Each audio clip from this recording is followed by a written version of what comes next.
Muy buenas, ¿qué tal? ¿Cómo estáis, chicos, chicas?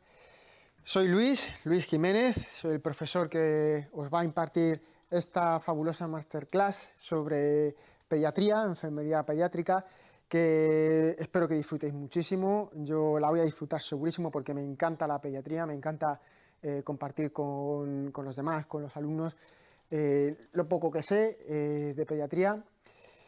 Y sobre todo, antes de nada, muchísimas gracias por estar aquí, por permitirme disfrutar con vuestra compañía, aunque sea a distancia, de lo que podamos hablar, esta charla maravillosa sobre la pediatría, que es sin duda una de mis grandes pasiones, y espero que después de esto, si no es la vuestra, también lo sea a partir de ahora.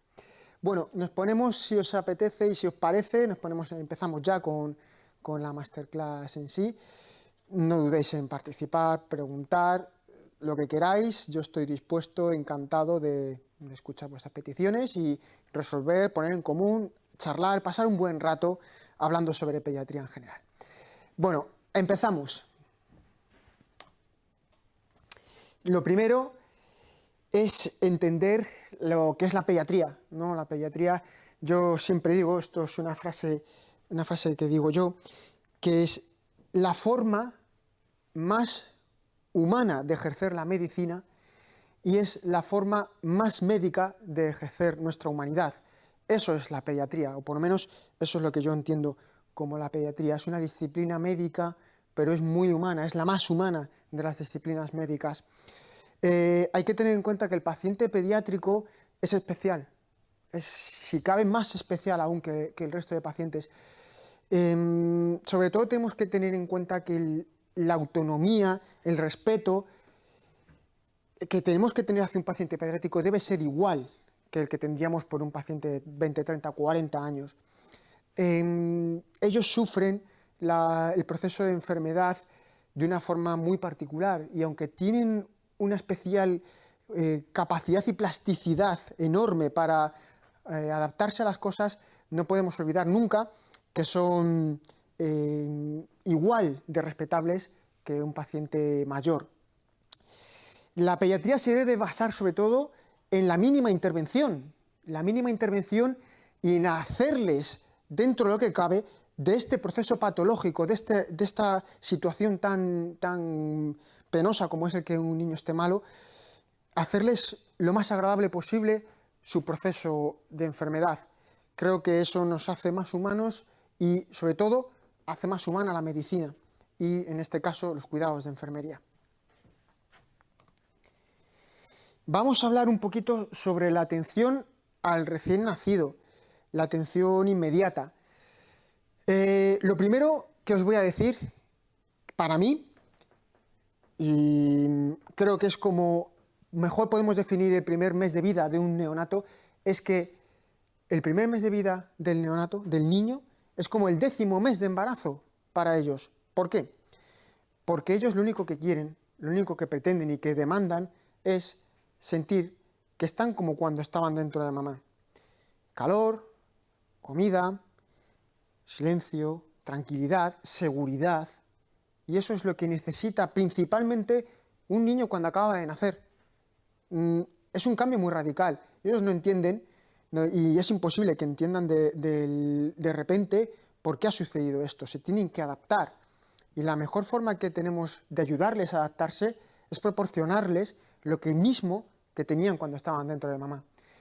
Por eso creo que es fundamental, y hago inciso una vez más en el respeto al niño, al neonato, la manipulación cuidadosa, la mínima intervención, pero dentro de lo que son los cuidados de enfermería al neonato, podemos destacar sobre todo, y adaptándolos a las nuevas o las recomendaciones que son de mínima intervención, que son una evidencia científica y que deberían de haber sido así de hace mucho tiempo, podemos incluir esos cuidados en función de la clasificación del recién nacido. Es decir, es cierto que yo voy a intentar que el bebé manipularlo lo menos posible, pero no es lo mismo un bebé que me nace con 28 semanas a un bebé que me nace con 40 semanas de gestación.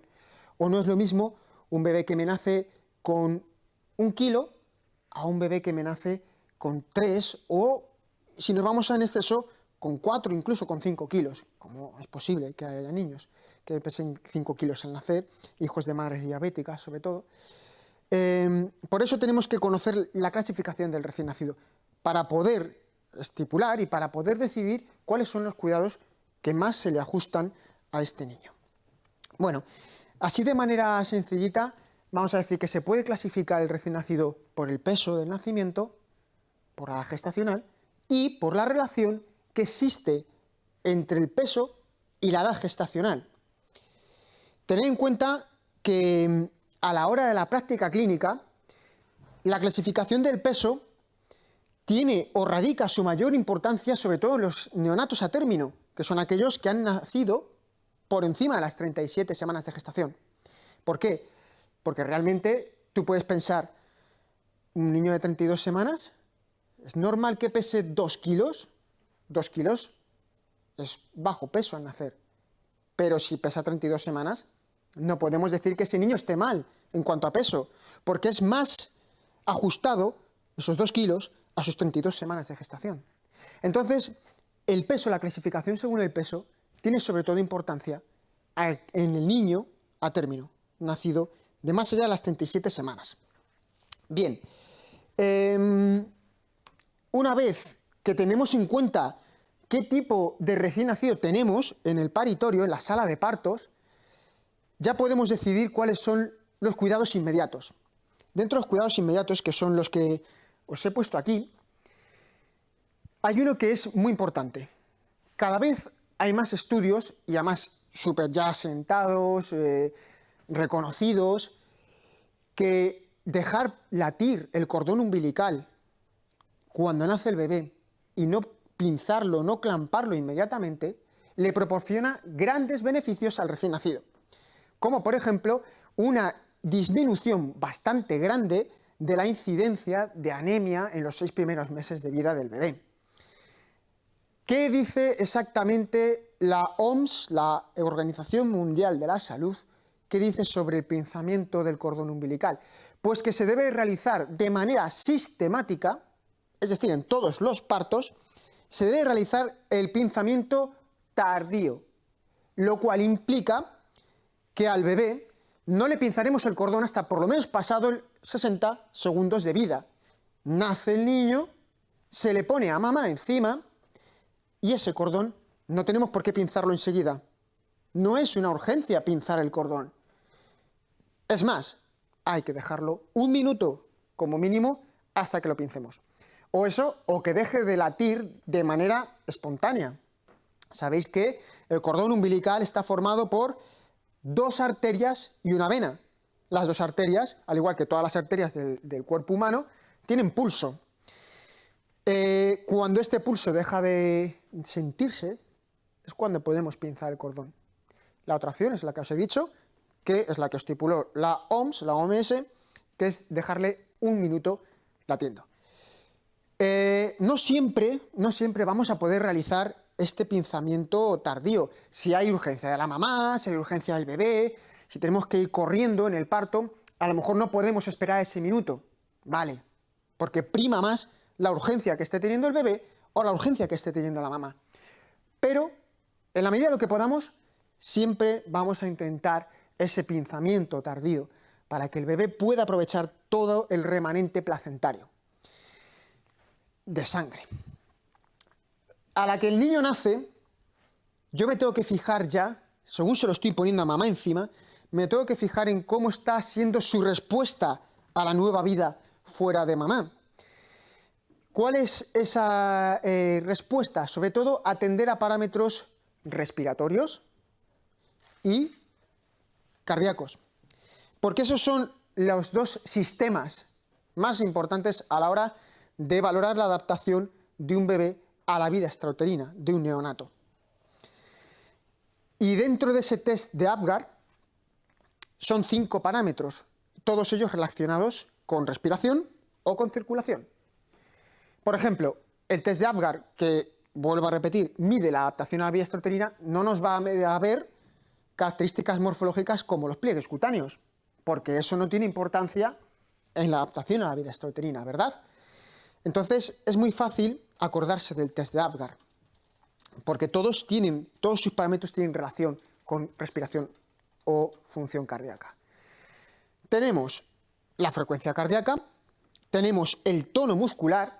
Recordemos que el tono muscular es imprescindible, que haya una buena perfusión de los tejidos para tener un buen tono muscular.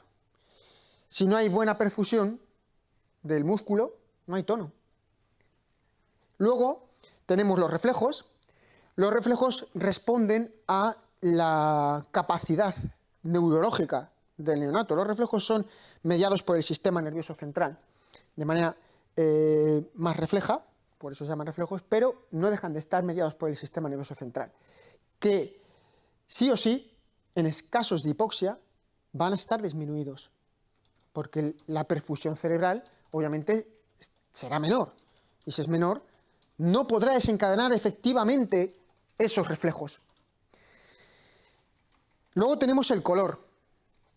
El color lo da la sangre, y el color que lleva la sangre viene determinado por la hemoglobina. La hemoglobina es la proteína que contiene el hematí, que fija el hierro y por lo tanto el oxígeno.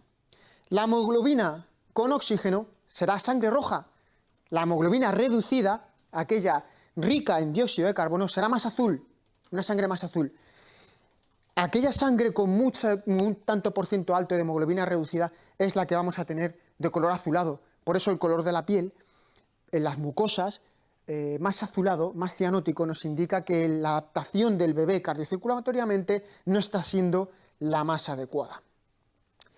Bueno, después del test de Apgar, que se tiene que realizar al minuto de vida, a los 5 minutos de vida, a los 10 y después periódicamente cada 10 minutos hasta que el bebé esté ya completamente reanimado o completamente estabilizado. Tenemos la prevención de pérdida de calor. El más importante, está aquí señalado en la diapositiva como podéis ver, es la evaporación. ¿Por qué? Porque el recién nacido nace mojado por el líquido amniótico. Y esto es como cuando tú te bañas en la piscina, en el río, y sales y te viene la corriente de aire, estás mojado y te entras fresquito. Pues eso les pasa a los bebés, salen mojados a un sitio con corrientes de aire, que aunque la sala de partos esté aislada, siempre va a tener mucho más aire que el útero. El útero no tiene aire, el útero materno. Tiene su líquido y ya está. Pero sale mojado, expuesto al aire ambiente, y el bebé pierde frío, o sea, pierde calor, coge frío. Y luego aparte, la cabeza la tienen bastante grande respecto al cuerpo, proporcionalmente. Y eso hace que pierdan aún más calor por la cabeza, que encima también está mojada, obviamente. Lo que hay que hacer es secarles, no frotarles, ni quitarles la vermix, que es esa grasilla que tienen en la piel, pero hay que frotarles un poquito para secar. Para secar. Una vez que estén secos, el bebé va a tener menos riesgo de perder calor. Pero si encima le ponemos a la mamá, aquí pegadito, lo que se llama piel con piel, mamá desnuda, en esta zona, descubierta, y el neonato encima de su mamá, también descubierto, pero ambos tapados con una manta. Y el bebé, eso sí, como os he dicho de la cabecita, que he querido introduciroslo para que os acordéis que la cabeza del bebé siempre debe de ser cubierta a las 24 primeras horas, porque pierden más calor debido a su desproporción cabeza-cuerpo. Como os he dicho, el piel con piel se debe de garantizar siempre que el bebé y la mamá estén en perfectas condiciones. Si los dos están estabilizados, el bebé debe de permanecer encima del cuerpo de su mamá mínimo 120 minutos, que es lo ideal. Lo que pasa es que los 30 primeros minutos son críticos porque es el momento en el que se produce el enganche espontáneo. Os voy a mostrar luego una imagen en la que vamos a ver la secuencia del enganche espontáneo, que realmente es, le pones al bebé encima de mamá y el bebé empieza a reptar, a utilizar su reflejo de búsqueda, a mover la cabeza para todos lados, como diciendo que sí, como que diciendo que no, reptando hasta que llega al pecho de mamá. Eso, obviamente, requiere tiempo, requiere paciencia y por lo menos los primeros 30 minutos hay que dejarle que lo haga él solo. Pasados los 30 minutos, si no hay una respuesta efectiva del niño hacia el enganche espontáneo en el pezón de la mamá, sí que a lo mejor estaría indicado que nos planteáramos ayudar al enganche de bebé y su mamá para iniciar la lactancia materna. Pero dentro de lo que se pueda, dentro de las circunstancias, son 120 minutos de piel con piel mínimo y los primeros 30 minutos de permitir el enganche espontáneo, ¿vale? Como veis, todo se basa, los cuidados de enfermería inmediatos, se basan en el respeto y la autonomía del bebé y aceptando la propia naturaleza que implica el nacimiento de manera fisiológica de un recién nacido, de un neonato. Luego ya cuando han pasado los 120 minutos, porque no es algo imprescindible que tenga que ser ya, porque se puede postergar, tenemos que hacer la identificación y las profilaxis en el bebé. Dependiendo del sitio, del país, de la zona, hay unos tipos de profilaxis u otras, pero normalmente, de manera general, la OMS establece que se deberían de hacer 2 profilaxis importantes en el recién nacido, que ya os digo que se pueden posponer mientras el niño esté piel con piel. Estas 2 profilaxis son evitar la conjuntivitis neonatal y la enfermedad hemorrágica del recién nacido. ¿Con qué se evita o con qué intentamos evitar la conjuntivitis neonatal, también llamada oftalmia neonatorum? Con antibiótico, una pomada antibiótica que nos va a cubrir sobre todo 2 especies de bacterias que son las que más frecuentemente pueden infectar el canal cervical de la mamá y contagiar al bebé. Son la clamidia trachomatis y la Neisseria gonorrea. Estas 2 bacterias son las que tienen las mayores tasas de oftalmia neonatorum en el recién nacido. Pues las pomadas antibióticas que cubren estas 2 bacterias son aureomicina al 1%, eritromicina al 0,5%. Se le pondría aquí al bebé, retiraríamos el resto y como en los 2 ojos. Y como os he dicho, esto no es imprescindible que se tenga que hacer sí o sí. Venga, nace el bebé, hay que ponerle la pomada. No, podemos esperar tranquilamente, si el bebé está bien, a que esté con mamá esas 2 horitas, esas 2 primeras horas. Deciros que da igual que el parto sea cesárea, también se debe de realizar la profilaxis, porque aunque el bebé no haya atravesado el canal cervical, estas bacterias pueden ascender y podría ya infectar al bebé incluso aunque sea parto por cesárea, ¿vale? Importante. Y luego, la otra profilaxis, que es la enfermedad hemorrágica del recién nacido, es por una deficiencia de vitamina K.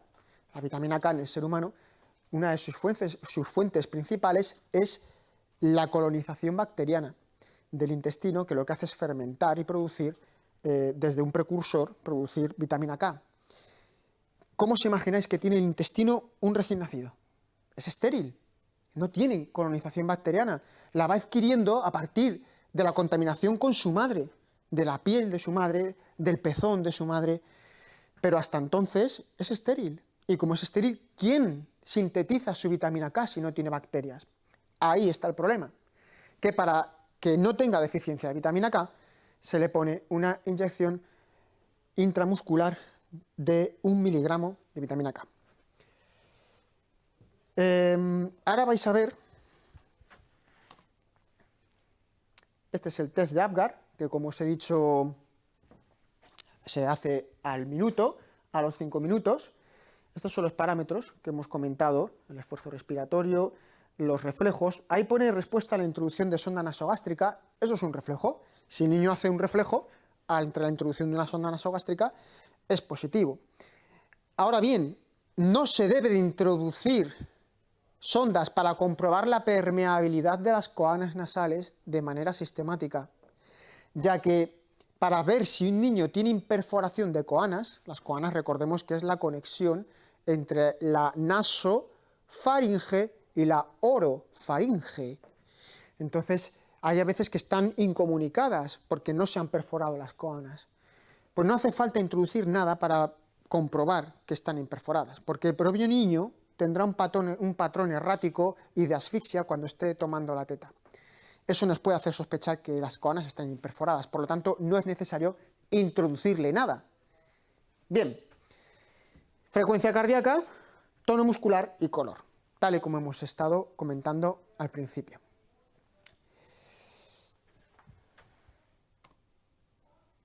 Esto es lo que quería enseñaros. Secuencia del enganche espontáneo. Fijaros, situamos al neonato piel con piel encima del pecho descubierto de su madre. El neonato, él solito, va a empezar a oler y a moverse en dirección hacia donde su instinto y su olfato y el tacto le dicen que está el pezón de su madre, que es el que le va a empezar a dar el alimento. Sigue el niño buscando, fijáis, no ve, no está mirando el pezón, se fía por otros motivos, por el tacto y sobre todo por el olfato. Por eso es imprescindible, es importantísimo desechar de la rutina de los cuidados el poner colonia a los niños. Les anulamos el olfato. Fijaros, huelen, se guían por el olfato. Aquí ya dice, esto es el pezón de mamá. Se lo intenta meter en la boca. Y a lo mejor aquí se ve perfectamente como ya lo tiene bien metido. Pero normalmente, y en la práctica clínica y en el día a día, si lo veis, el niño se mete el pezón y luego lo vuelve a sacar. Y luego lo va a coger y lo vuelve a sacar. Y vuelve y empieza a hacer con la cabeza así. Y hace así. Y se menea. O sea que este proceso puede tardar, porque ellos necesitan comprobar exactamente que eso es el pezón, gracias a su reflejo de succión. Una vez que ya lo ha comprobado, lo tiene clarísimo, el bebé, como veis, ya inicia la succión. Este tipo de enganche se ha demostrado que es el que más disminuye la frecuencia, la incidencia de problemas a lo largo de la lactancia. Es decir, que si dejamos que el bebé realice este enganche, vamos a conseguir disminuir muchísimo los problemas de la lactancia. Por lo menos los problemas relacionados con el enganche, que luego en la sección lactancia materna los veremos. Nos piden si puedes bajar la barra porque hay cosas que no ven. Esta. Sí, ahí a la derecha. Mira, os lo pongo otra vez. ¿Veis? Aquí se está introduciendo el pezón otra vez. Mirad la boca totalmente abierta, pero si os fijáis, la naricita, el labio superior, no está cogiendo areola. Lo que coge areola es lo de abajo, la barbilla. Porque los bebés sacan la leche, el sistema de extracción que tiene un bebé es esto. Es con la mandíbula, no es el maxilar. El maxilar no lo mueven, ¿vale? Aquí ya tenemos el bebé en una especie de alerta activa, se puede ver en todos los procesos, que es típico porque están influenciados por las hormonas maternas. Las primeras horas, un recién nacido tiene una carga hormonal muy alta de la madre porque la placenta se lo manda, y los recién nacidos, las primeras horas, incluso las primeras 24 horas, están como muy despiertos. Miran todo, están como muy alerta y, eso sí, tranquilos. Suelen estar alerta, tranquila. Ese efecto de las hormonas. Bueno, esto es lo que hemos estado comentando. La profilaxis hemorrágica con 1 miligramo de vitamina K intramuscular. Por cierto, sabed, imagino que muchas lo habréis escuchado, se puede realizar la profilaxis de vitamina K oral. Pero claro, la profilaxis oral incluye que son 2 miligramos, es el doble de dosis, intramuscular 1 miligramo, oral 2. Y luego aparte, si está tomando el pecho, cada semana hay que darle 1 miligramo extra oral, durante 12 semanas. Imaginaros acordarme, con todo lo que implica la maternidad, sobre todo si es primero, que todas las semanas tengo que darle el miligramo de vitamina K para que no tenga deficiencia y hemorragias. Y se ha demostrado que incluso con que una falle, una sola dosis falle, ya aumenta el riesgo. Hay muchos estudios muy buenos, por cierto, sobre todo en Dinamarca, que investigaron esto. Dinamarca tenía una pauta oral de profilaxis de enfermedad hemorrágica y vio que Dinamarca, en comparación con otros países en los cuales la pauta era intramuscular, Dinamarca tenía muchas mayores tasas de enfermedad hemorrágica. Bueno, profilaxis de la oftalmia neonatorum, como os he dicho, eritromicina, son dos pomadas, eritromicina al 0,5, auromicina al 1%. Deciros que todavía se puede seguir viendo en determinados sitios el uso de nitrato de plata para el tratamiento, al 1% para el tratamiento de estas conjuntivitis. Era muy efectivo, no permitía el desarrollo de la conjuntivitis, pero ¿qué ocasionaba? Se había visto que el nitrato de plata administrado de esta manera tenía más riesgos casi que beneficios, porque ocasionaba conjuntivitis irritativas y erosiones químicas por quemadura. Entonces, el nitrato de plata, si alguna vez lo habéis escuchado, lo habéis visto, ya no está en uso. Nitrato de plata al 1%, ya no está en uso, ¿vale? O por lo menos no está en uso recomendado, mejor dicho. La profilaxis de pérdida de calor, que es lo que hemos comentado. Aquí, esto es la típica conjuntivitis exudativa propia de la oftalmia neonatorum. Es exudativa. Fijaros la opacidad que tiene el ojo. Es una de las causas de ceguera más frecuentes, una de las causas evitables de ceguera más frecuentes del mundo. Mirad claramente cómo está con opacidad ese ojo por culpa de la conjuntivitis. Bueno, deciros una cosita. Si os fijáis, los ojos de los recién nacidos muchas veces no tienen color, o por lo menos tienen un color apagado. Eso es porque el tinte de determinadas mucosas y de los ojos, incluso a veces del pelo, no es del todo correcto hasta que no pasan los meses, porque la función melanocítica todavía no está a pleno rendimiento. Por eso muchas veces vemos que nace el bebé, le vemos los ojitos azules o los ojitos sin color y decimos, mira, tiene los ojos azules, y luego a los meses se le ponen marrones. No es que los tuviera azules, es que todavía los melanocitos el sistema melanocítico no se había madurado y no había dado ese tinte al iris del ojo. Vale, seguimos. Bueno, uno de los platos fuertes del neonato y del feto es la circulación, los cambios desde el feto hasta el neonato. Fijaros, si tiene que realizar cambios y los hace instantáneamente prácticamente, que tiene que pasar de respirar a través de la placenta de su madre a respirar por él mismo, en los pulmones. La placenta recibe sangre de la arteria uterina materna. Esa sangre oxigenada llega a la placenta y sale por un vaso sanguíneo que es de retorno al cuerpo del bebé, y como es de retorno, es una vena. Pero bien, es una vena, la vena umbilical, que lleva sangre oxigenada. Ojo, la vena umbilical lleva sangre oxigenada. Entra en el bebé a través del ombliguito y resulta que va a parar al hígado. Y diremos, el hígado del feto en vida intrauterina, dentro de su mamá, el hígado prácticamente no funciona porque no necesita un feto utilizar su hígado. ¿Por qué? Está la placenta de la mamá para realizar esas funciones. El lavado de sustancias, es decir, el metabolismo, la metabolización.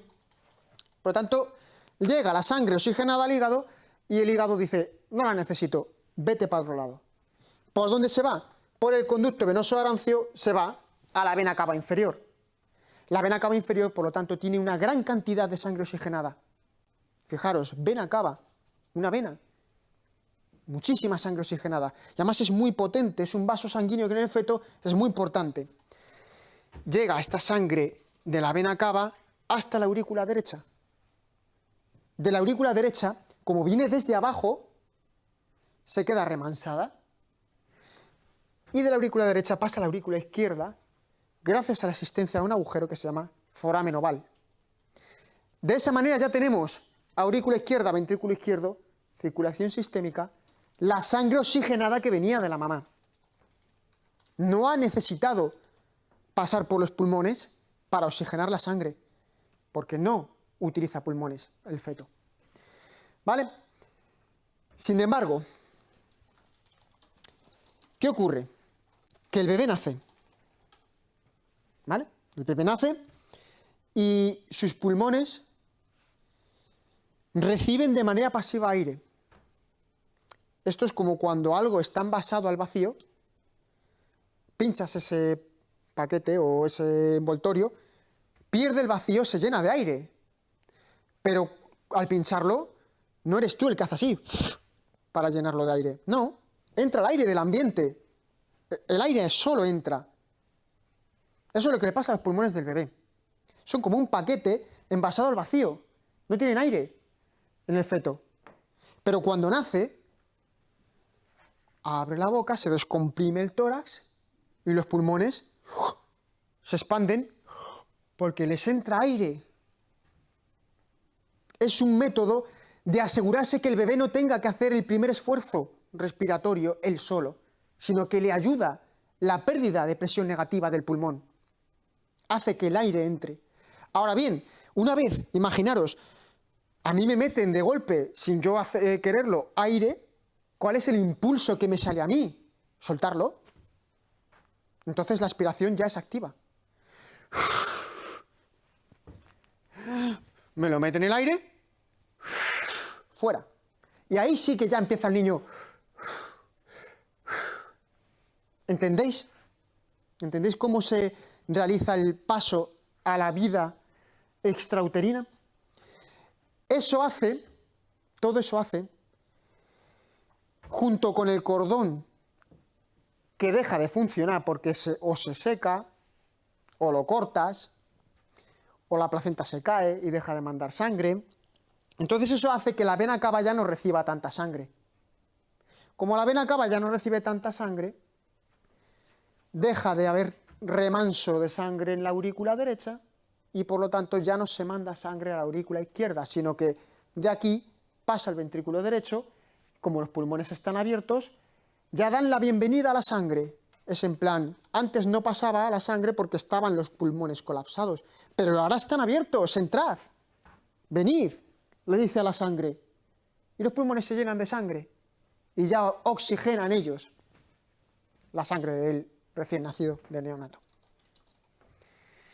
Bien, esto es la base de la cardiopatía, la base de la cardiopatía congénita. Si sois capaces de entender el paso de la vida fetal a la vida extrauterina, comprenderéis las bases fisiopatológicas de las cardiopatías, que luego les echaremos un vistazo, una primera atención a las cardiopatías congénitas, que son muy complejas. Bueno, ¿cómo vamos hasta ahora? Bien. Vamos a ver ahora el recién nacido prematuro. Bien. Si antes decíamos que el recién nacido normal, el a término, el que no tiene problemas, tiene que ser respetado, tiene que ser tratado con mucha delicadeza, porque son frágiles, imaginaros un bebé que ha nacido antes de tiempo, que ni siquiera está desarrollado, porque no tiene sus sistemas perfectamente adaptados para vivir fuera de su mamá. Imaginaros el cuidadito que hay que tener con ellos. Pero no solo hay que tener cuidado con ellos, sino hay que conocer su fisiología para no sobretratar y para no entender o pensar erróneamente que están mal cuando simplemente lo que les falta es desarrollo. Me explico. yo siempre digo que el prematuro es todo hipo. Todo hipo. ¿Hipo qué? Hipotermo. Tiene hipotermia. Hipoglucemia. Hipotono. Hipotensión. Pero eso no es patológico. ¿Le puede causar repercusiones en la salud? Sí, claro. Pero no es patológico. Es simplemente esperable de su propia inmadurez. Por lo tanto, si yo me empeño en sobretratar una hipotensión o una tensión que esperablemente es más baja que la de la término, estoy sobretratando. Si es que es un niño prematuro, ¿qué le voy a pedir a un prematuro que acaba de nacer cuando no debía? No le puedo pedir que esté saturando igual que el niño de 40 semanas, ni que tenga la tensión arterial igual que el niño con 40 semanas. Por eso no debemos de caer en el error. Y la mejor forma de no caer en el error es conocer bien la base del prematuro, la base fisiológica del neonato prematuro. Bien, aquí tenéis algunas características importantes del neonato prematuro, como por ejemplo, tienen mucho lanugo. El lanugo es el pelito ese que les sale, aquí las orejitas, que son muy graciosos con este pelitito que les sale por aquí, la espalda llena de pelito, es como una capa finita que se acaba cayendo, se cae sola, o sea, no pasa nada. Los niños, cuanto más pequeños, más pelo tienen, no en la cabeza, sino me refiero en el cuerpo, y luego se les cae. Ojo, el lanugo es más abundante en el prematuro, pero no quiere decir, ni mucho menos, que no lo tenga la término. La término también puede presentar lanugo, claro que sí. Lo que sí ya es más raro es que el postérmino, aquel que nace de 42 en adelante semanas de gestación, tenga lanugo. Eso sí es más raro. Y es un truco muy bueno. Si yo atiendo un parto cuya gestación no ha sido controlada, que yo no sé con cuántas semanas ha nacido esa criatura, yo tengo que, como mínimo, intentar sospechar, ¿no? Intentar decir, tengo que sacar, más o menos, si este niño es prematuro, a término, postérmino. Pues una de las cosas de las que me puedo fiar o valorar es el lanugo. El lanugo, la cantidad de pelo que tienen, que es poca. Tienen mucho lanugo y poco pelo. Las cejas, si habéis visto algún prematuro, algún gran prematuro, no suelen tener cejas. Las tienen como muy poquitas, muy finitas. Eso es otro rasgo que podemos sacar del prematuro. Más los genitales, sobre todo en las niñas. En las niñas se ve claramente. Los labios mayores están abiertos, no llegan a cubrir los labios menores. Es como una vulvita muy abierta, ¿vale? Eso es muy típico de los prematuros. En el niño, los genitales, lo que vamos a encontrar es una criptorquídea. La criptorquídea no es ni más ni menos que la falta de descenso testicular. Los testículos, tenéis que saber que en época embriológica se forman en el abdomen, al igual que los ovarios. Exactamente igual. Lo que pasa es que, debido a influencia del cromosoma Y, hace que esos testículos maduren y a través de un canal que hay por aquí, que es el canal inguinal, descienden hasta la bolsa testicular. Pero eso lo hacen poco a poco durante el embarazo. Y si el niño nace muy pronto, un prematuro, es posible que los testículos todavía estén en cavidad abdominal. En principio es fisiológico en el prematuro, ¿vale? No requiere mayor tratamiento ni importancia, a no ser que pase el tiempo, pasen los meses, pase el año y ese niño todavía tenga los testículos sin descender. Bien, son extremadamente vulnerables a las infecciones. Tienen un déficit inmunológico súper importante. no es que no tengan células sanguíneas de defensa, no es que no tengan macrófagos, no es que no tengan neutrófilos, no, no es eso.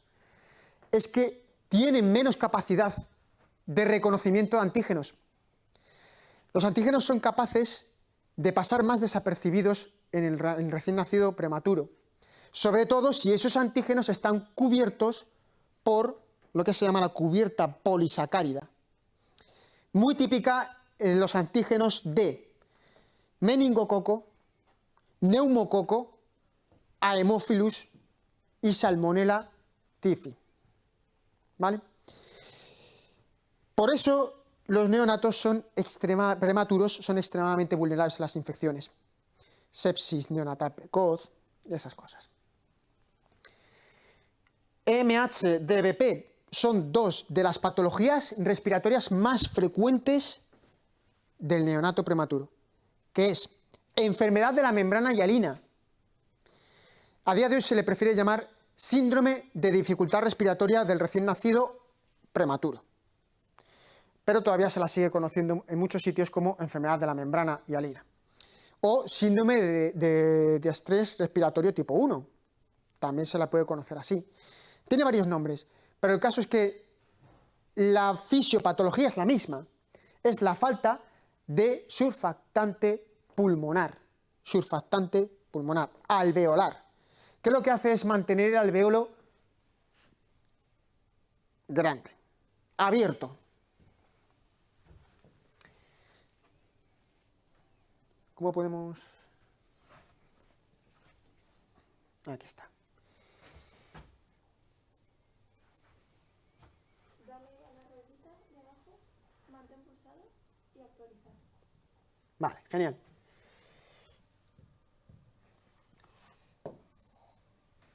Un alvéolo. Aquí dentro tiene que haber oxígeno. Capilares. Estos capilares, alta concentración de CO2. Difusión. Aquí pasa CO2 hacia el alvéolo y del alvéolo al capilar pasa O2. Entonces, aquí ya, una vez pasado de largo el alvéolo, el capilar ya tiene alta concentración de sangre con oxígeno, rica en oxígeno. Pero ¿qué ocurre? Que en el prematuro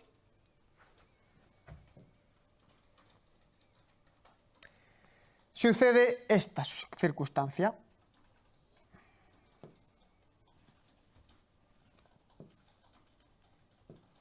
El alvéolo se nos queda así. El alvéolo se nos colapsa, se cierra. ¿Por qué? Porque le falta una sustancia que es surfactante alveolar, o también conocido como agente tensioactivo. ¿Por qué tensioactivo? Porque mantiene recta la pared del alvéolo.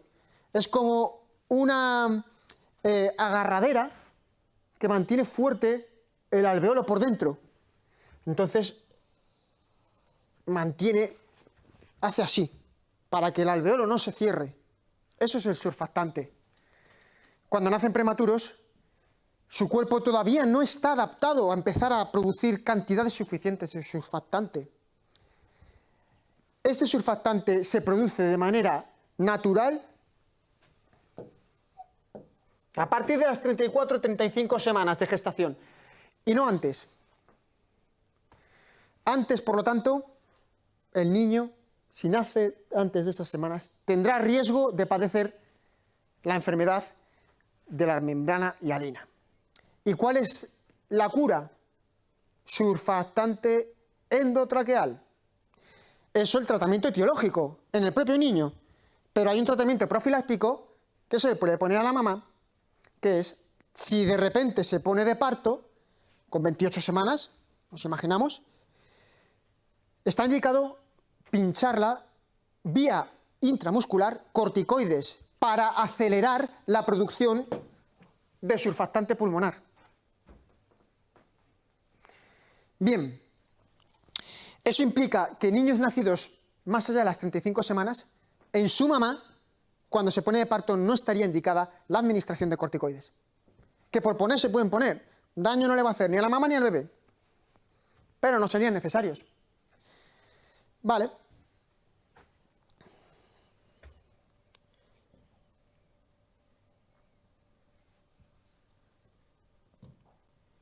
Vamos a seguir. Bien, hemos hablado de la enfermedad de la membrana hialina. La DBP, ¿qué es la DBP? DBP puede significar muchas cosas en medicina. Diámetro biparietal, por ejemplo, cuando se hacen las mediciones ecográficas del feto, pero no es lo que nos trae ahora en cuestión. DBP me refiero a displasia broncopulmonar. ¿Cuántas veces habéis oído? Pensad, los antioxidantes, las cremas antioxidantes, los alimentos antioxidantes son buenos, son buenísimos. Antioxidante, antioxígeno. ¿Eso qué implica? ¿Que el oxígeno es malo? No, lo necesitamos para vivir. Pero en los tejidos un exceso de oxígeno sí es malo, porque realiza acciones y desencadena la oxidación de los tejidos. Por lo tanto, en el epitelio respiratorio de un bebé prematuro, chiquitín, inmaduro, le metemos oxígeno a altas concentraciones. Venga oxígeno, altas concentraciones, oxígeno al 100%. Ese niño lo que le va a pasar, se le va a deteriorar el epitelio de las vías respiratorias. ¿Y cómo lo va a repoblar ese epitelio? De manera ineficaz, porque es muy pequeñín, bastante tiene como sobrevivir. Su epitelio se transforma en displásico, lo que implica que la luz de las vías respiratorias es más estrecha y le cuesta más respirar. Fijaros si el oxígeno puede crear un efecto rebote. Resulta que el oxígeno siempre ha sido la base del tratamiento para las enfermedades respiratorias. En un niño prematuro me le puede complicar. Por eso, siempre que tengamos que administrar oxígeno a un recién nacido, y más si es prematuro, debe de ser empezando a concentraciones de aire ambiente. El aire ambiente tiene una concentración de oxígeno del 21%. Y así tiene que ser. Si no responde a esa concentración, lo voy subiendo poco a poco. Pero yo no puedo poner de repente a un prematuro que esté saturando a los 5 minutos de vida al 80%, que se puede considerar incluso normal como su proceso de cambio, no le puedo meter oxígeno al 100%. Le estoy fastidiando. Imagínate que le tengo 2 meses con oxígeno al 100%. DBP, displasia broncopulmonar. Bien, son más propensos a la enterocolitis necrotizante o necrosante, como la queráis llamar, es lo mismo. Y es una enfermedad prácticamente exclusiva del neonato prematuro, la enterocolitis necrosante. Consiste en una proliferación bacteriana y colonización bacteriana súbita del tracto intestinal del prematuro. Y eso se debe a alimentación que no es la que debe de tomar el niño. Por lo tanto, ¿qué pensáis? ¿Cuál es el alimento más beneficioso para un prematuro y disminuir las tasas de enterocolitis necrosante? ¿Cuál? ¿La lactancia materna? Claro que sí, es el alimento natural. Y como es natural, su intestino lo va a procesar mucho mejor que cualquier otro tipo de alimento. Fórmulas, nutrición parenteral, nutrición, lo que sea, nutrición enteral. La lactancia materna la van a asimilar súper bien y disminuye las tasas de enterocolitis necrosante. Bien, muy típico y además es una de las últimas zonas en madurar. Los ojos, las retinas. Muy típico que un recién nacido prematuro tenga problemas de visión. Tienen que ser evaluados por un oftalmólogo pediátrico. Sería lo ideal, ¿vale? Bien, HIV no se refiere al virus de la inmunodeficiencia humana. es hemorragia interventricular, ventricular de los ventrículos cerebrales, que es donde se almacena el líquido cefalorraquídeo del sistema nervioso central, del encéfalo. Cuando se produce una hemorragia encefálica, suele afectar a esos ventrículos. ¿Bien? Más cositas. ¿Es justo? Digo, lanzo esta pregunta. ¿Es justo que a un niño de 32 semanas le pida lo mismo que a uno de 40? ¿Verdad que no? Para eso está la edad corregida. La edad corregida lo que me dice es que si el niño nació con 32 semanas y pasa una semana, ese niño tiene 33 semanas. Aunque ya haya nacido. Le sigo hablando como si estuviera dentro de su mamá, porque debería estar dentro de su mamá. Por lo tanto, 32 semanas más una semana de vida, ese niño no tiene una semana, tiene 33 semanas de gestación. No sé si lo habéis entendido. Pongo otro caso. Nace con 32 semanas y pasa un mes. Al mes no tiene un mes de vida, tiene 36 semanas. Porque han pasado 4 semanas desde que nació con 32. Y si han pasado 4 semanas más las 32 semanas, ese niño tiene 36 semanas de gestación. ¿Y eso para qué lo utilizamos? Pues al mes de nacer no te voy a pedir que estés desarrollado como un niño al mes de nacer, no. Te voy a pedir como un niño de 36 semanas si naciste a la 32. O si naciste a la 28, te voy a pedir 4 semanas más. ¿Entendéis? Es para no crear injusticias a la hora de valorar.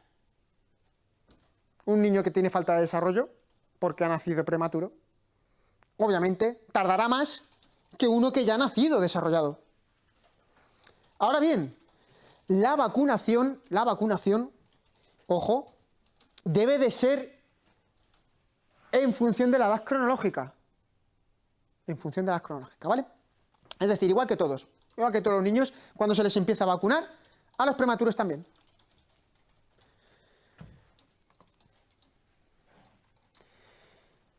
Vale. Seguimos. Esto es lo que hemos estado hablando. La enfermedad respiratoria, el patrón respiratorio patológico del prematuro es la enfermedad de la membrana hialina. Estos son los tratamientos.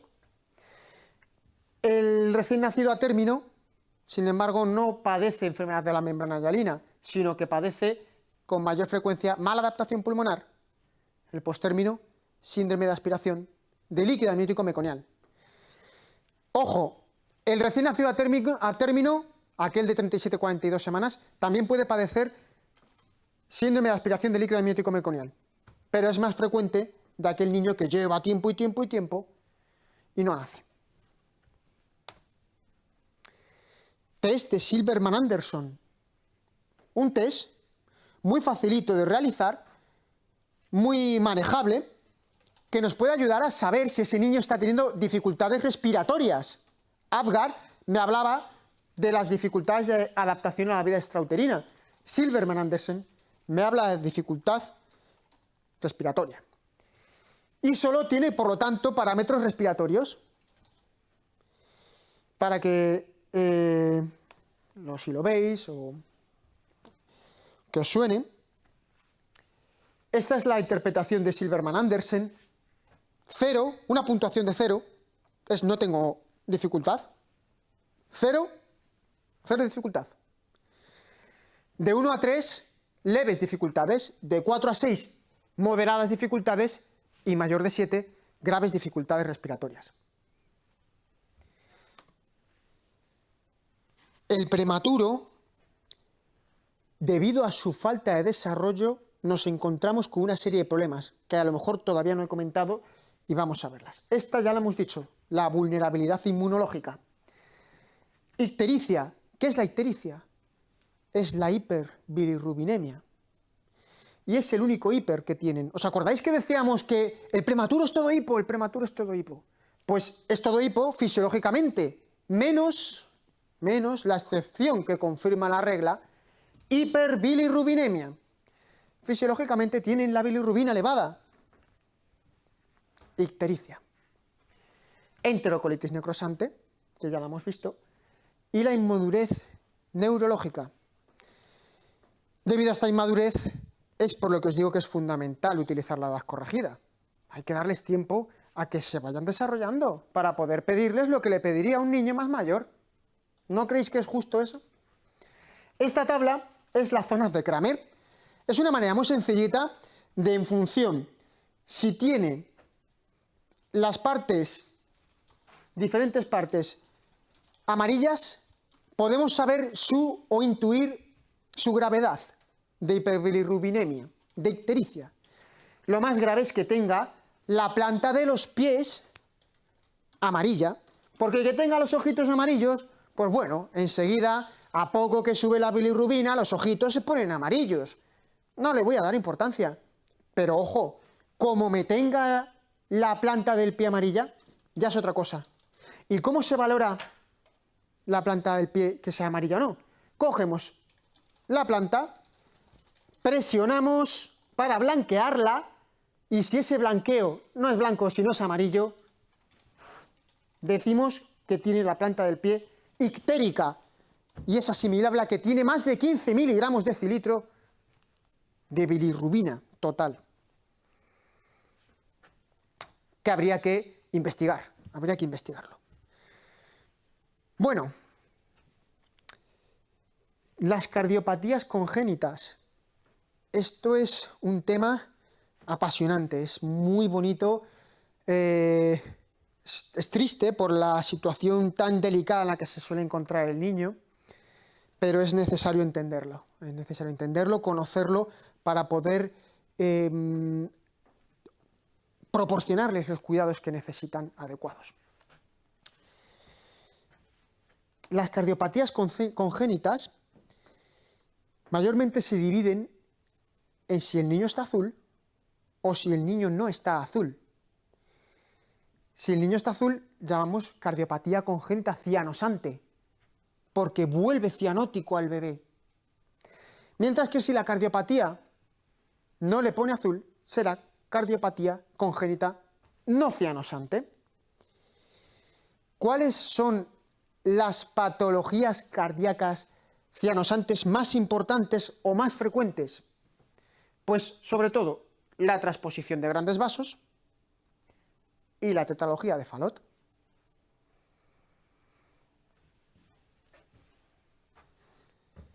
Mirad.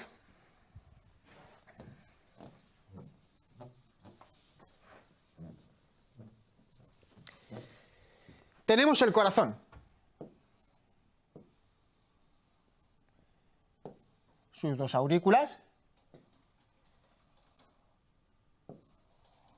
y sus ventrículos, ¿vale? Y de derecha a izquierda. Para que os hagáis una idea, la tetralogía de Fallot va a traer muchos defectos. Tetra, 4 defectos.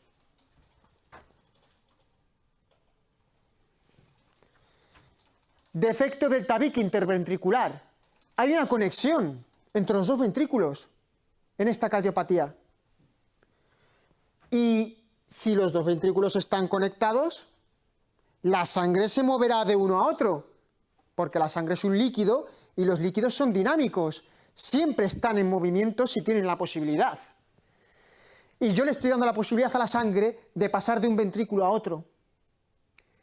¿De qué ventrículo a qué ventrículo pensáis que iría la sangre si yo no os digo nada más? Si en vez de ser una tetralogía de Fallot es una comunicación interventricular sin más, sin otro hallazgo añadido, ¿cuál será el paso de la sangre? Cuando ya ha nacido el bebé, por supuesto, estamos hablando. El paso de la sangre será de izquierda a derecha. Esto es lo que se llama un cortocircuito intracardíaco. Cortocircuito intracardíaco no cianosante, porque la sangre va desde el ventrículo izquierdo hasta el ventrículo derecho. ¿Y por qué elige ese camino? Muy sencillo. ¿Quién es más fuerte? ¿La circulación pulmonar o la circulación sistémica. La sistémica. El ventrículo izquierdo es más fuerte y manda la sangre. El fuerte es el que gana. Yo te mando la sangre a ti. En ese caso no puede haber cianosis, porque la sangre oxigenada vuelve a oxigenarse otra vez. ¿Entendéis? Ahora bien, y aquí viene la gracia de la tetralogía de Fallot. Tetralogía de Fallot tiene esta abertura, pero además tiene prácticamente cerrada la salida del ventrículo derecho. Tiene una estenosis pulmonar congénita. Estenosis pulmonar. La sangre no es capaz de salir del ventrículo derecho. Le cuesta mucho. Y se remansa la sangre. Se remansa y se acumula y se acumula y se acumula. Hasta que el ventrículo derecho gana tanta presión que supera al ventrículo izquierdo. Y el shunt, el cortocircuito, se invierte. Y esto ya es más peligroso. Se invierte, lo que genera que sangre sin oxigenar pase aquí y de aquí al cuerpo. Sangre sin oxigenar del ventrículo derecho pase al cuerpo. Por eso el niño está azul en la tetralogía de Fallot. Por eso está azul. Y la mayoría de cardiopatías congénitas se suelen deber más o menos a este tipo de causa fisiopatológica, una conexión entre las dos circulaciones, porque como sabéis son circulaciones separadas e independientes, pues en las cardiopatías hay un defecto anatómico que hace que se junten esas dos circulaciones.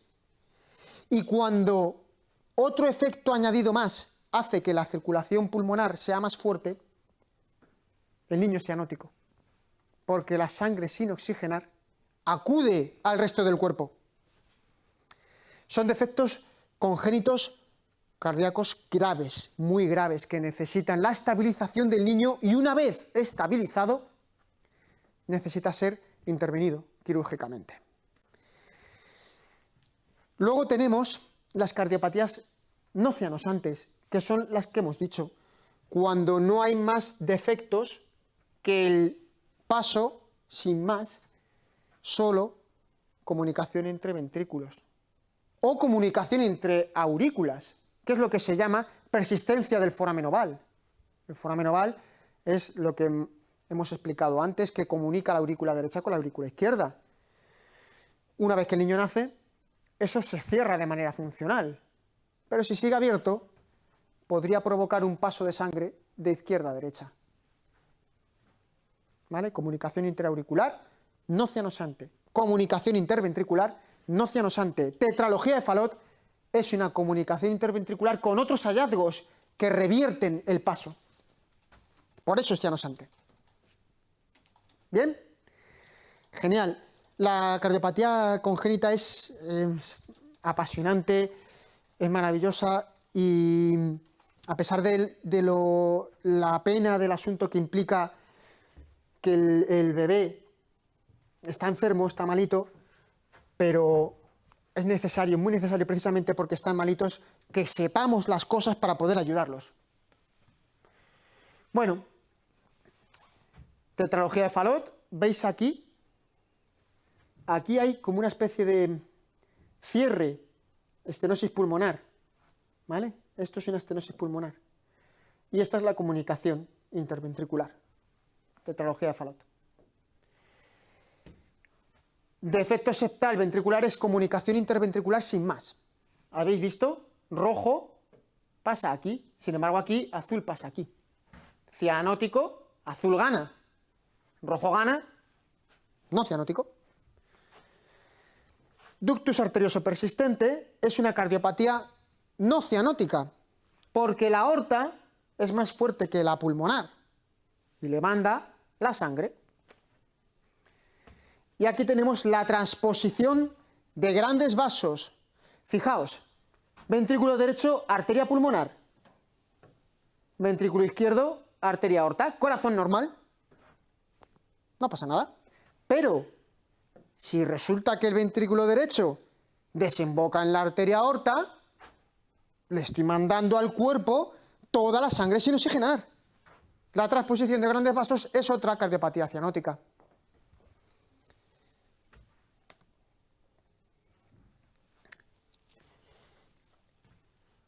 Como veis, estamos dando pinceladas de lo que es los aspectos más importantes de la atención pediátrica. Luego hay mucho más allá. La pediatría es inmensa. Pensad que la pediatría es condensar toda la medicina, toda la enfermería en un niño. Todas las especialidades, es decir, cardio, endocrino, nefro, todo eso hay que individualizarlo en el niño. Vale, vamos con la lactancia materna. ¿Tenéis dudas? ¿Alguien duda de que la lactancia materna es el alimento, el perfecto alimento para el recién nacido? Da igual prematuro que a término que postérmino. Por supuesto que es el mejor alimento. Lactancia materna exclusiva, según la OMS, según la OMS, 6 meses de lactancia materna exclusiva. A demanda, sin horarios, sin forzar. Cuando el niño pida, ¿hay que ofrecerle? Sí, pero sin forzar. ¿Hasta cuándo voy a dar la lactancia materna? No hay límite. El límite lo estipula la mamá y el propio niño. Hay niños que se destetan solos, que ya no quieren más. Dejan de buscar la teta de mamá porque empiezan a comer, pues a lo mejor con 1 año y medio les encanta comer y se comen un plato de arroz y dicen, yo ya no quiero la teta. Sin embargo, hay niños que siguen y siguen y siguen. Y es la mamá la que a lo mejor dice, ya no más. En cualquier caso, la decisión de retirar la lactancia materna si no hay una indicación médica debe de ser única y exclusivamente mamá y el hijo. Solo ellos dos deben de decidir cuándo se retira la lactancia materna. De hecho, vamos a eliminar mitos. Si la mujer se queda embarazada otra vez, que siga dando el pecho al niño mayor, que no hay problema, que no provoca partos prematuros, que no hay problema porque siga dando el pecho. Y si nace el bebé nuevo, el pequeñito, y el otro mayor sigue tomando teta, pues que se lo dé a los dos. Si ella quiere, si la mujer quiere, que haga lactancia en tándem, uno y otro. No hay ninguna contraindicación médica. La lactancia materna siempre es lo mejor, siempre. ¿Qué hay que favorecer para la lactancia materna? El contacto precoz madre-hijo. ¿Cómo decíamos que favorecíamos el contacto precoz madre-hijo? Con ese enganche espontáneo y ese piel con piel. ¿Os acordáis? Vamos enlazando conocimientos, vamos enlazando lo que íbamos hablando, ¿verdad? Pues ese contacto precoz madre-hijo favorece mucho la lactancia materna. Como os he dicho, la lactancia materna tiene que ser a demanda. Es verdad que es frecuente, todo lo que puedas, mínimo 8 tomas, lo ideal, 8 tomas al día, por lo tanto frecuente, pero no debe de dejar de ser a demanda. Cuando el niño pida, mamá, quiero teta, no te lo va a decir en voz, porque normalmente un lactante no tiene la edad suficiente para hablar, pero sí tiene gestos, meterse el puño en la boca, empezar a hacer así, llorar, aunque ojo, no debemos dejar o no debemos esperar a darle el pecho hasta que el niño llore. En cuanto veamos que tiene signos de tener hambre, sobre todo el puño, se mete el puño y se lo está chupando, ya ofrecemos el pecho. Porque un niño cuando empieza a llorar ya es un poco tarde y aunque lo pueda acoger perfectamente, que a lo mejor no hay ningún problema, si está muy irritado, porque tiene tanta hambre que se irrita, a lo mejor interfiere en el enganche. Entonces es mejor ofrecer el pecho a niños tranquilitos. Muy bien, esas son las premisas de la Organización Mundial de la Salud. La composición de la lactancia materna debemos de saber que cambia. Y no es lo mismo la lactancia materna al mes de vida que la lactancia materna a los 6 meses. Y no es lo mismo el calostro que la lactancia materna, la leche madura. ¿El calostro qué es? Pues el calostro no es leche, pero es una secreción que sale del pecho de la mujer cuando tiene al bebé, incluso puede salir ya estando embarazada las últimas semanas, que contiene altas cantidades de proteína. Y es lo que necesita el bebé los primeros días. Muchas veces dicen, hay una tendencia, incluso de pediatras, de decir, el calostro no es suficiente. ¿Cómo que no? El calostro es lo que necesita el bebé, no necesita nada más. El calostro tiene muchas proteínas, tiene pocas grasas, tiene poco azúcar. Es lo que necesita ese niño los 2 primeros días, porque su mayor desgaste es proteico por el metabolismo, la aceleración que tienen del metabolismo desde depender de su mamá dentro del útero a depender de mí mismo, el metabolismo se acelera. Gasto proteico. Necesitan esas proteínas del calostro. No le estamos haciendo un favor por suplementar al niño cuando la mamá solo tiene calostro. No le estamos haciendo un favor. La naturaleza es sabia. Y si hay calostro los 2 primeros días, calostro es lo que tiene que tomar. Ahora bien, casos especiales, imaginaros que el niño está deshidratándose. Si se está deshidratando porque no engancha bien al pecho, por lo que sea, no toma bien el pecho, obviamente hay que suplementar, porque en ese caso no estaría totalmente satisfecha sus necesidades, pero no por culpa de la composición del calostro. O sea, la composición del calostro es perfecta. Bien, sin embargo, cuando la leche sube a raíz de la caída de la placenta. La leche materna madura está bloqueada por la progesterona y el lactógeno placentario. Sin embargo, cuando la placenta es alumbrada, los niveles hormonales de la mamá, ¡pum!, se desploman, caen al suelo. Y eso hace que se libere a nivel central la prolactina. Y la prolactina, ¡pum!, de golpe, leche en el pecho materno. Esta leche va a tener mucha más grasa que el calostro, mucho más hidrato de carbono, que es lactosa, que el calostro. Es más calórica, Bien, pero es la que necesita, es la composición que ya necesita ese niño a partir de los 2-3 días. ¿Vale?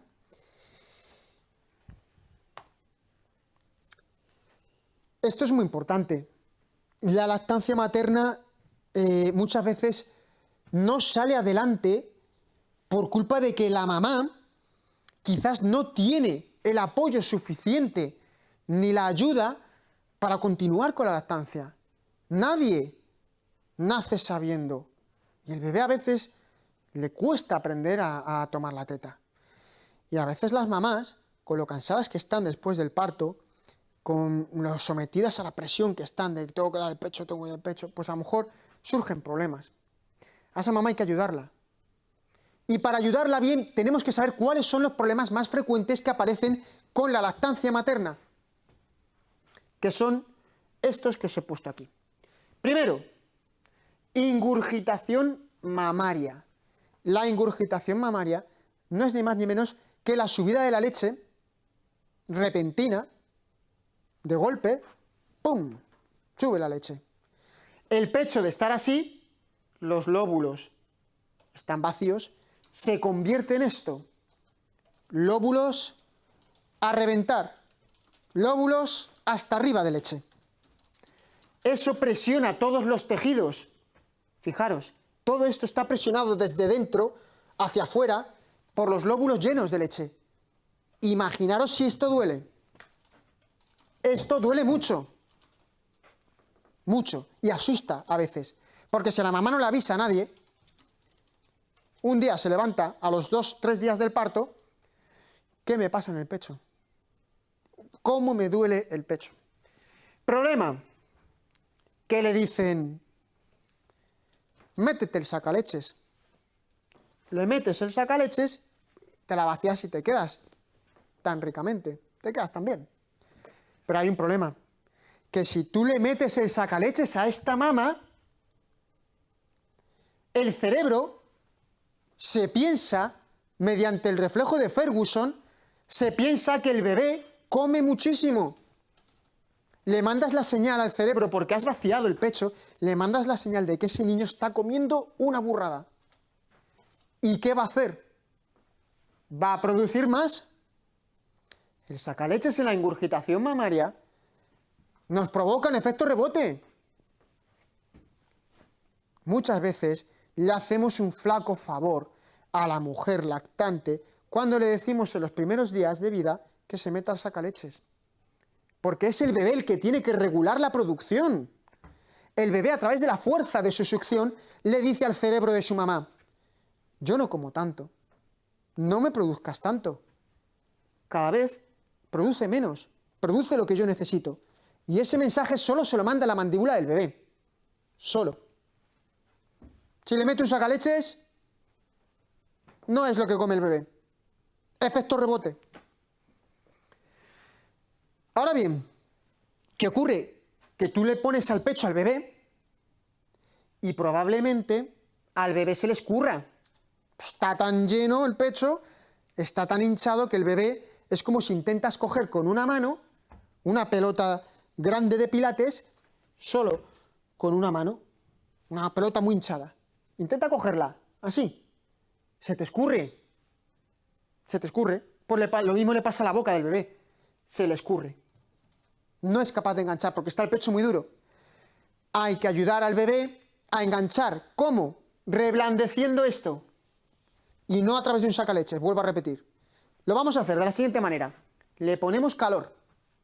Ponemos calorcito, ¿vale?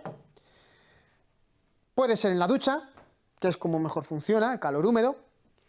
Puede ser con una manta térmica. Después del calorcito, ¿qué vamos a conseguir? Que esto se dilate. Porque el calor dilata. Al dilatar, va a ser más fácil que expulse la leche. Después del calor, masaje. Venga, a masajear, para fomentar que esto empiece a expulsar leche. Vamos, masaje, venga. Después de ese masaje, vamos a sacar leche, pero no con el sacaleches. Con la mano. Técnica manual de extracción. Porque esta técnica no estimula el cerebro. No produce efecto rebote. Y además no queremos vaciar el pecho, ojo. Queremos dejarlo lo suficientemente blandito para que el peque se pueda enganchar. ¿Vale? Cuando ya hemos puesto calor, masaje y vaciado manual, ya podemos meter al niño a que enganche y vacíe. Y debe de ser el bebé el que regule la producción de leche. La ingurgitación mamaria la soluciona el bebé. La soluciona el bebé. Bien, seguimos. Ahora hay que comprobar que el enganche del bebé sea correcto. ¿Por qué? Porque si el enganche del bebé no es correcto, el pezón, esta es la boca del bebé, este es el final de la boca y este es el pezón de la mamá. Se introduce el pezón y en vez de llegar al final, se queda a mitad de camino. ¿Y qué hace el paladar? Plas, plas, plas. El paladar del bebé machaca, machaca y machaca el pezón. ¿Qué va a formar? Grietas. Le va a hacer heridas al pezón. Y todo es por una sencilla razón. No está bien enganchado. El pezón no está llegando al fondo. Porque si llega al fondo, el paladar ya no machaca al pezón. Eso es súper importante. Las grietas se pueden curar. Puede utilizar productos, claro. Puede utilizar algunos aceites como el aceite de oliva. Puede utilizar algunas cremas de lanolina, 100% pura. Pero eso no soluciona las grietas en el pezón. Eso lo único que hace es ayudar a que cicatrice. Pero ¿de qué más me dará? ¿Qué más me dará? ¿De qué me sirve poner aceites, poner lanolina, si llega el niño y vuelve otra vez a machacar? Las grietas, la única cura que tienen es correcto enganche. dejar de machacar al pezón. Y mientras eso no suceda, las grietas no van a desaparecer. Bien, signos de que el bebé está bien enganchado. Tiene que abrir la boca, la parte de abajo, la mandíbula. Esta parte me importa poco, es esta la que tiene que coger bien, ¿vale? Bien. La naricita, si está pegado al pecho de la madre, no se ahoga. Que muchas mamás le ponen al bebé, está con la nariz pegada al pecho y la mamá todo el rato así, separándose al niño, separando el pecho. ¿Qué se va a ahogar? ¿Se va a ahogar? No, no se ahoga. Que tiene una naricita muy pequeñita, que con un poquito de aire ya respira más que de sobra, no se ahoga. Además, que los niños no son tontos. Si no pudiera respirar, si el niño está así ahogándose, ¿qué hace el niño? Para atrás, respiro y vuelvo a tomar. De hecho, lo hacen muchísimo, esas pausas. Y no son patrones anómalos. Simplemente, pues, el niño quiere descansar o quiere respirar mejor. Vale. El niño tiene que estar en línea recta.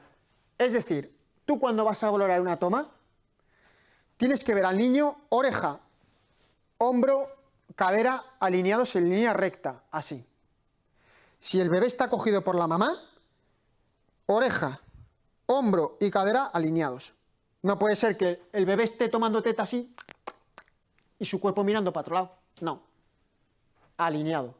Así. Oreja, hombro, cadera. Y tomando teta así. ¿Vale? Tripita. Las dos tripas. La de mamá y la del bebé, bien juntitas. Si puede ser, contacto piel con piel. Porque el contacto piel con piel segrega oxitocina. Y la oxitocina hace que la leche salga con más facilidad.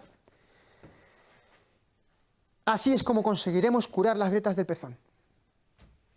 Siguiente caballo de batalla de la lactancia. La mastitis aguda puerperal. Importantísimo, sobre todo, no sobretratar las mastitis. Que hubo una época en la que todo proceso de dolor en la mama era una mastitis. Antibiótico. Venga, rápido. Me duele el pecho, antibiótico. No. Tranquilidad.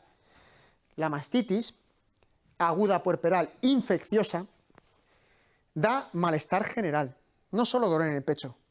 Escalofríos hacia la espalda. Fiebre incluso. Fiebre incluso. Dolor en el pecho con un poquito de dureza. Si no tiene síntomas generales, no tiene malestar general, no tiene escalofríos, no tienes fiebre, no es una mastitis infecciosa. Es una mastitis inflamatoria, sin proceso bacteriano. Sin proceso bacteriano.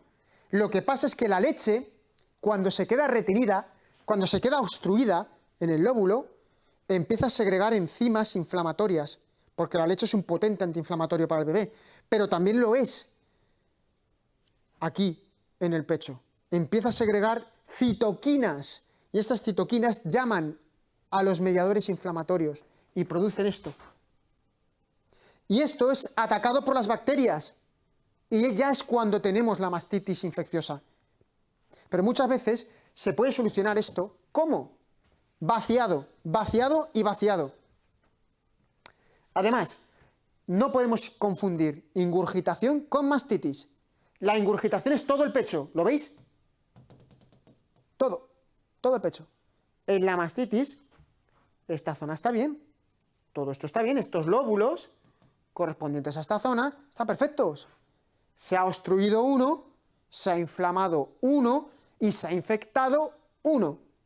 Es decir, los síntomas locales de la mastitis son en una zona determinada. En una zona determinada. Así que los primeros días lo que nos vamos a encontrar es todo el pecho y es una ingurgitación, no es una mastitis. Las mastitis suelen aparecer a partir de las 3-4 semanas. Es muy raro que una mujer a los 2 días tenga una mastitis. No confundamos las mastitis con las ingurgitaciones. Muy importante, ¿vale? El tratamiento de la mastitis es antiinflamatorio, vaciado del pecho, y si se confirma síntomas sistémicos como fiebre o malestar general, antibiótico, ¿vale? Bueno, inmunizaciones. ¿Cómo vamos a hablar de la pediatría sin hablar de las inmunizaciones, sin hablar de la vacunación? La vacunación que tantas vidas salva y tantos niños pueden sobrevivir gracias a las vacunaciones. Y más campañas que deberían de hacerse de vacunaciones, sobre todo en aquellos sitios, en aquellos lugares donde no puede llegar las medicinas públicas, no pueden llegar y necesitan esas vacunas, pues con campañas de la OMS, de UNICEF, para proporcionar a la mayor parte posible de los niños de la Tierra inmunización y que puedan tener una esperanza de vida mucho más alta. ¿Qué es una vacuna? ¿Qué es una inmunización? Pues es un producto manipulado que, introducido en el cuerpo de una persona o un animal, genera inmunidad. Genera inmunidad. Pero es la persona, la propia, la que genera esa inmunidad. Es decir, la vacuna no me está metiendo anticuerpos. Importantísimo. La vacuna me está metiendo una sustancia para que yo mismo genere esos anticuerpos. Porque si a mí me meten directamente anticuerpos, no se llama vacuna, se llama suero inmunológico o gamma-globulina. Me están metiendo, por ejemplo, gamma anti-D para evitar la incompatibilidad RH en el embarazo. Eso no es una vacuna. Eso es una inmunoglobulina, porque no la estoy generando yo. Cuando yo genero mis propias inmunoglobulinas, sí es una vacuna. A mí me meten el antígeno modificado o lo que sea, o la sustancia que genera la inmunidad, pero soy yo el que genera esa inmunidad. ¿Bien? Más, muchas vacunas, como el bicho no está vivo, en muchas vacunas sí, por ejemplo, varicela, la parotiditis, la rubeola, el sarampión, ese tipo de vacunas, el virus está vivo, pero, por ejemplo, en la vacuna de la difteria, tétanos y tosferina, están muertos. Ese tipo de bacteria, ese toxoide, está muerto. Entonces, como está muerto, no genera una inmunidad tan potente. Para ayudar a generar más potencia inmunológica están los adyuvantes. Como os he dicho, la vacunación es importante que sepáis que es inmunidad artificial, pero activa. Y la inmunidad artificial pasiva son los sueros y la gamma globulina, que os he comentado. Hay una diferencia muy importante en esto. Cuando yo genero mis anticuerpos, cuando los genero yo, la inmunidad es a largo plazo o para siempre. Cuando a mí me ponen los anticuerpos, me los pinchan directamente, hacen su trabajo y se marchan. Los sueros, las gammas, no duran muy poco, es de poca duración, pero las vacunas son o bien para toda la vida o bien a muy largo plazo, porque las he generado yo, los anticuerpos. Bien, ¿cómo tenemos que guardar las vacunas? Esto es importantísimo porque luego se estropean. Dejamos la vacuna fuera o no la guardamos. Las vacunas tienen que estar refrigeradas, todas las vacunas, entre 2 y 8 grados. Pero no es lo mismo una vacuna viva que una vacuna muerta. El bicho vivo tiene que estar más fresquito, necesita más frío. Por lo tanto, más cerca de la zona con los mantenedores de frío, con los acumuladores de frío, que es el congelador, más cerca de esta zona tienen que estar las vacunas vivas, porque necesitan más frío. La parte superior de la nevera, vacunas vivas. La parte inferior de la nevera, vacunas muertas. Porque de hecho, las vacunas inactivadas o muertas, si se les pone temperatura por debajo de 0 grados, se estropean. Incluso ya con 0 grados, las vacunas inactivadas o muertas pierden eficacia.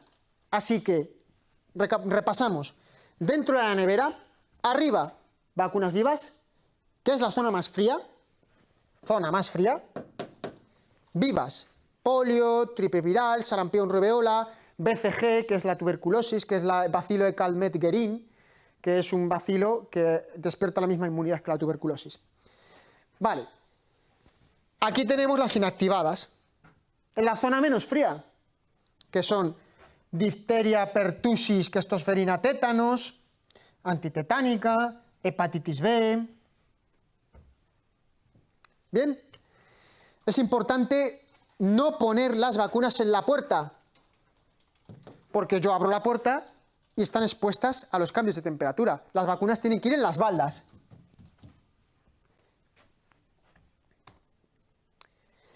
Bien, sobre administración de vacunas.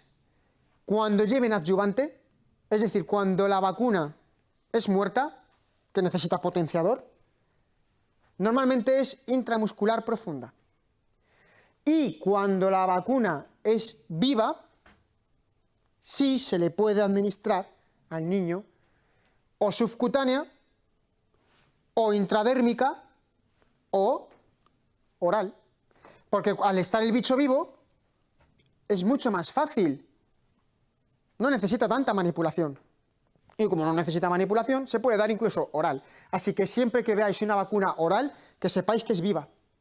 Que sepáis que es viva. Bien. Hay que tener preparada medicación antianafilaxia. Por si acaso el niño tiene un shock anafiláctico, hay que saber actuar en el momento. Es raro que las vacunas generen reacciones anafilácticas, es muy raro. Lo primero, se tiene que saber si el niño ha tenido reacciones anafilácticas anteriores a lo largo de su vida. Si las ha tenido y se sabe el producto que la causó, se investiga si esa vacuna tiene ese producto. Si esa vacuna tiene ese producto, no se le puede volver a poner, porque le causaríamos otra reacción anafiláctica. Bien, ojo con esto. No se puede desinfectar con alcohol la piel antes de pinchar una vacuna, porque nos la cargamos.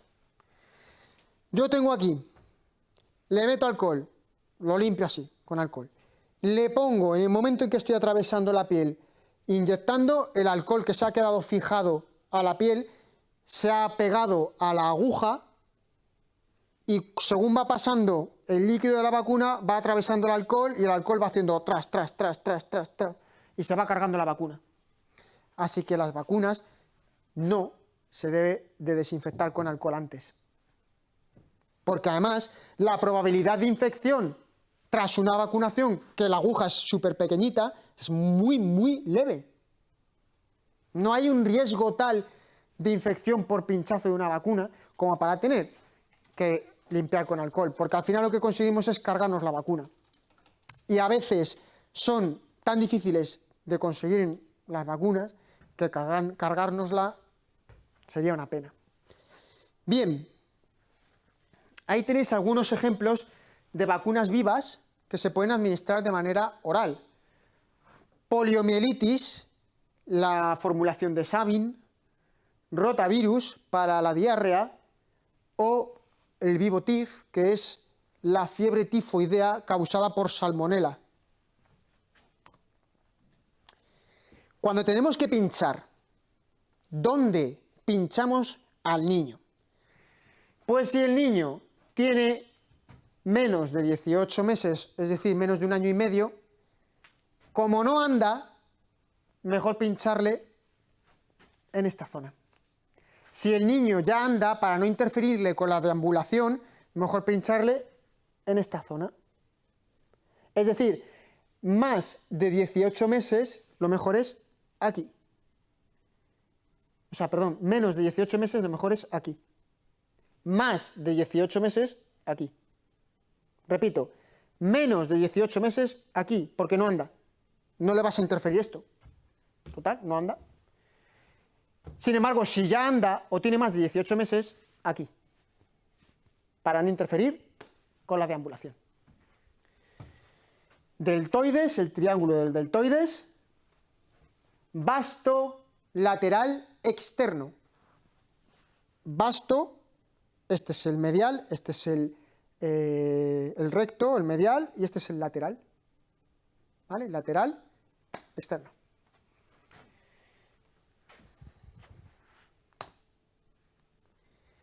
Y estas son las reacciones previsibles que nos podemos encontrar después de una vacunación. Son las que estipuló la Organización Mundial de la Salud. Se clasifican en inducidas por la vacunación. Cuando yo vacuno y la propia vacuna me genera un daño. Un daño que puede ser leve, normalmente. Por ejemplo, la fiebre. La fiebre la causa la vacuna, ¿no? Pero no es suficientemente grave como para decir, no compensa vacunar. Claro que compensa vacunar, aunque te dé un poco de fiebre. Pero bueno, el caso es que es una reacción adversa inducida por la propia vacuna. Luego tenemos las debidas a errores de programa. ¿Esto a qué se refiere, las debidas a errores de programa? Pues fallos en la reconstitución de la vacuna. Si yo tengo que generar la vacuna, o sea, el polvo de la vacuna lo tengo que reconstituir o lo que sea, y me equivoco, y le da reacción al niño, no es inducida por la vacunación. Ha sido por mi culpa, que no lo he hecho bien. Si le da una reacción porque le he puesto una dosis más alta, debido a errores de programa, ha sido mi culpa. Es decir, todas las reacciones adversas de las vacunas provocadas por el fallo humano, transporte, administración, mantenimiento, se llaman reacciones adversas debido a errores de programa. Coincidentes. Las reacciones adversas coincidentes son aquellas que coinciden en tiempo-espacio junto con la vacunación. Coinciden en tiempo y espacio junto con la vacunación.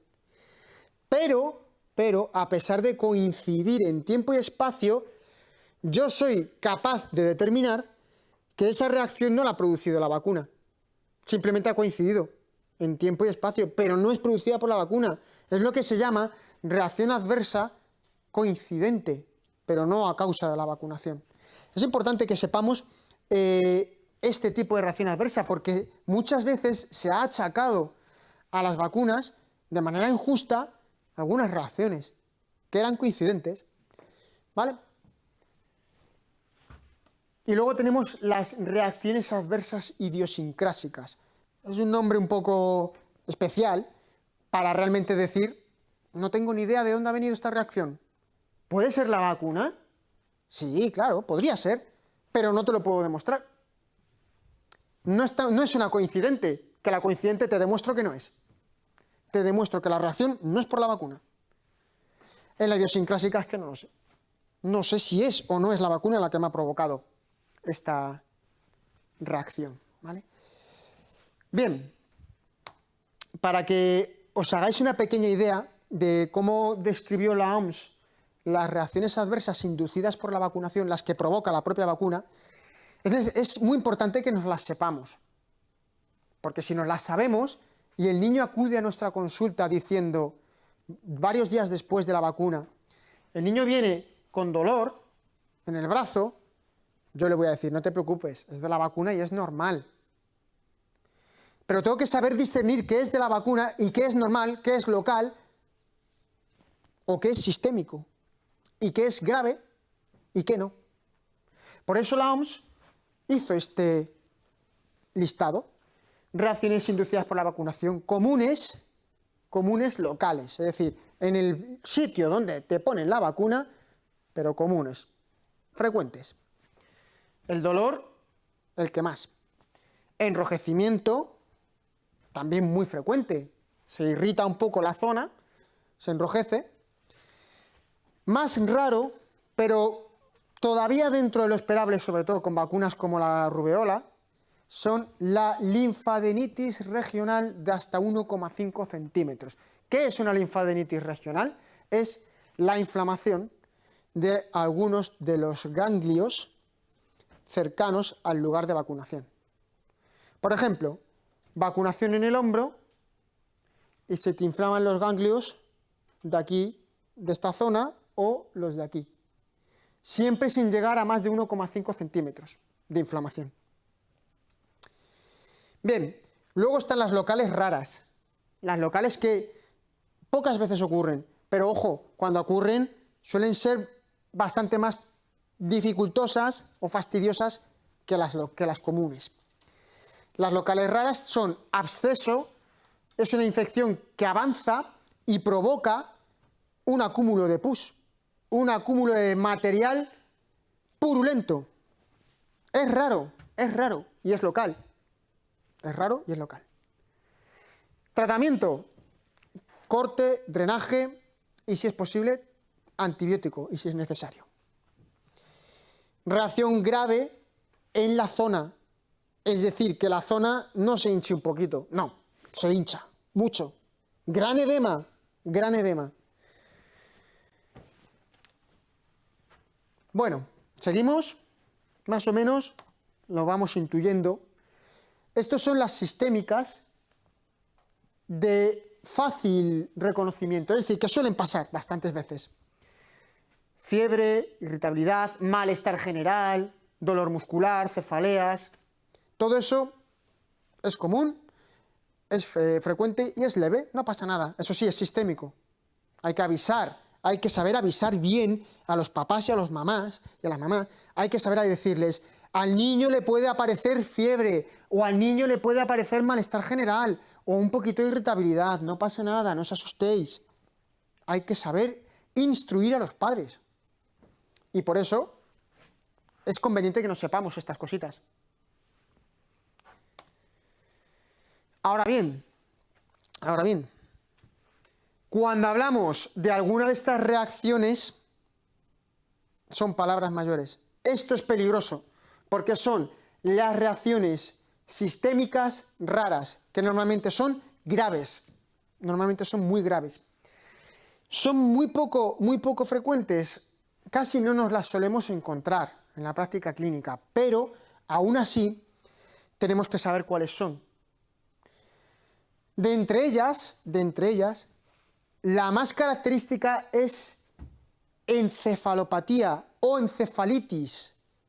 Hay vacunas que efectivamente se ha demostrado que pueden, en casos súper raros, rarísimos, pero en algunos casos pueden provocar encefalitis o encefalopatía, ¿vale?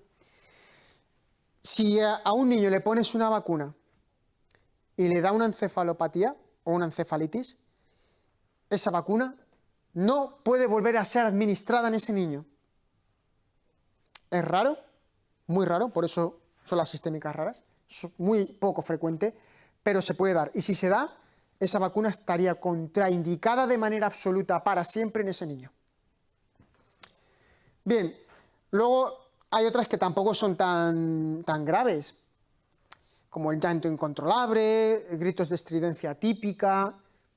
Son raros, que el niño se ponga extremadamente, que dices esto ya no es normal, que una cosa es que esté irritable y otra cosa es que hayan pasado 2 días y el niño siga pegando berridos después de una vacuna. Eso no es normal, pero tampoco es grave. Es frustrante para los padres, pero no es grave. Y luego una cosa importante, la propia enfermedad por vacunación. ¿Qué significa eso? Pues que a mí me ponen la vacuna de la rubeola y me pongo malo de la rubeola. Me ponen la varicela y me pongo malo de la varicela o del sarampión. Estas cosas, que es lo que se llama BCGitis, cuando yo cojo síntomas parecidos a la tuberculosis después de la vacuna BCG, o cuando cojo encefalitis después de la vacuna de la fiebre amarilla. Estas cosas no suelen pasar en los niños que son inmunocompetentes, no suelen pasar, ¿vale? Esto, ¿cuándo pasa? Cuando un niño enferma por la vacuna, coge la enfermedad contra la que le estás vacunando, cuando tiene inmunosupresión, cuando es un niño inmunodeprimido, ahí sí. En niños con inmunodepresiones importantes, cuando tienen una falta inmunológica muy importante, no se puede vacunar de las vacunas vivas, porque le podemos causar la enfermedad que precisamente queremos evitar. Por eso, por ejemplo, niños con SIDA muy avanzado, no le podríamos poner las vacunas vivas, porque igual le quiero evitar el sarampión y por vacunarle el sarampión se lo estoy causando. Ahora bien, si el niño tiene SIDA, pero está controlado, está bien, una carga viral baja, unos linfocitos TCD4 en condiciones, a pesar de tener SIDA, le puedo vacunar. De hecho, le hago un favor vacunándole. Porque si de por sí tiene problemas de inmunidad, pues con más razón tendré que vacunarle. Lo que no voy a hacer es vacunarle cuando esté mal, cuando esté inestable. Eso sí que no. Por lo menos de las vivas. Las inactivadas, las muertas, suelen ser seguras siempre. Ojo, vuelvo a repetir. Las vacunas inactivadas o muertas suelen ser seguras siempre, independientemente del estado inmunológico del paciente. El único problema que nos podemos encontrar es que esa vacuna no sea efectiva, porque si el paciente tiene una depresión inmunológica y yo le pongo una vacuna, igual no me produce las defensas de manera eficaz. ¿Entendéis? Pero no porque le vaya a causar la enfermedad. Bien, pues turno de preguntas, de ruegos, de sugerencias. De primeras, os digo, para mí ha sido un placer estar aquí compartiendo pinceladas de pediatría, porque realmente podríamos dar una clase entera de cada tema y aún así tendríamos mucho de qué hablar. La pediatría es apasionante, espero que a vosotros también os lo parezca y sobre todo que hayáis disfrutado, que hayáis aprendido. Yo estoy aquí para lo que necesitéis, cualquier otra vez que estaré encantado en hablar con vosotros, daros cursos de pediatría, de lo que haga falta. ¿Alguna pregunta? ¿Por qué tema quieres empezar? Me da igual. Vale, Por pues orden. empiezo desde el principio.